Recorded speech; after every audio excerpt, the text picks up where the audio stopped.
Hello YouTube family सबैजना सन्चै आरामले हुनुहुन्छ होला। हामी पनि एकदम ठिकै छौँ।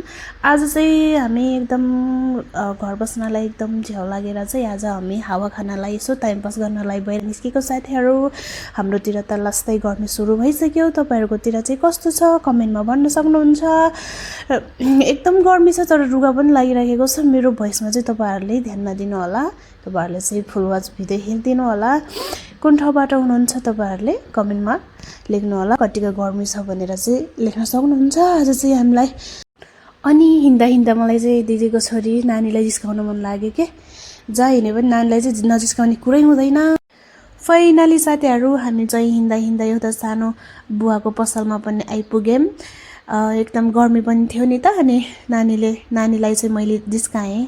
नानी आइसक्रिम खान मन लाग्छ भनेर जिस्काएको। नानीले चाहिँ खान मन लाग्छ भन्यो। अनि मैले चाहिँ त्यत्तिकै जिस्काएँ।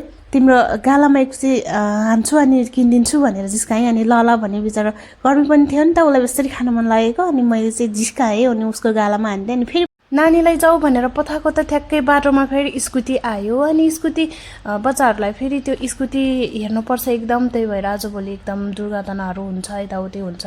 बच्चाहरूलाई नहेरिकन बच्चाहरूलाई बाटो क्रस गर्ने बाहिर निस्किने दिन हुन साथीहरू।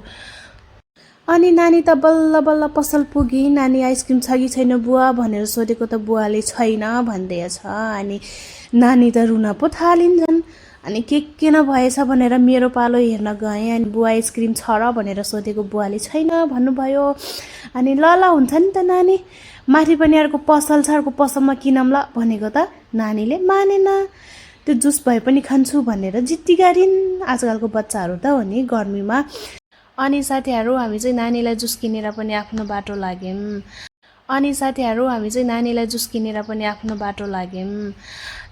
अनि हामी चाहिँ हिँड्दा हिँड्दा साथीहरू फेरि थोरै माथि त अर्को पसल पनि रहेछ। अनि त्यो पसलमा फेरि नानीलाई आइसक्रिम किन्ने भनेर झगडा पो गर्न थालिन्।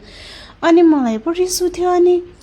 अनि यसो झगडा गर्न थालेपछि बच्चाहरू त हो नि अब नभई हुँदैन फेरि। अनि आइसक्रिम छ र भनेर दुईजना नानीहरू थियो। अनि आइसक्रिम छ र नानी भनेर सोधेको त आइसक्रिम त छैन, कुल्फी छ भनेर भन्यो। अनि त्यसपछि दिदीले चाहिँ खान भन्नुभयो। अनि म पनि खानु पर्ला, रुगा त लागेछ, छोड्दै जेसुकै होस् भनेर मैले पनि खाएँ। दुईवटा किनेँ नानीले, अनि यो त मैले एउटा खाएँ। अनि त्यसपछि फेरि अनि साथीहरू हामी चाहिँ आइसक्रिम खोज्दै आफ्नो बाटो लाग्यौँ। दिदीले चाहिँ खानु भएन। अनि नानी र मैले मात्रै खाएँ।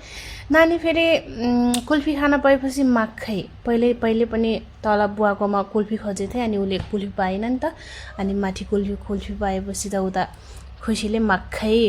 अनि नानी र म त हिँड्दा हिँड्दा अनि त्यसपछि एउटा फोटो खिचेको जस्तो पोज दिउँ न नानी भनेर उसले र मैले नक्कल पारे एकछिन। हेर न हाम्रो नक्कल। यस्तै छ हाम्रो नक्कल। नानी र म भएपछि त फेरि त्यस्तै हो नि फेरि।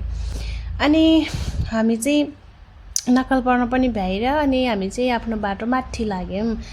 हाम्रो चाहिँ यो माथिको चाहिँ मौलकाली मन्दिर हो है साथीहरू।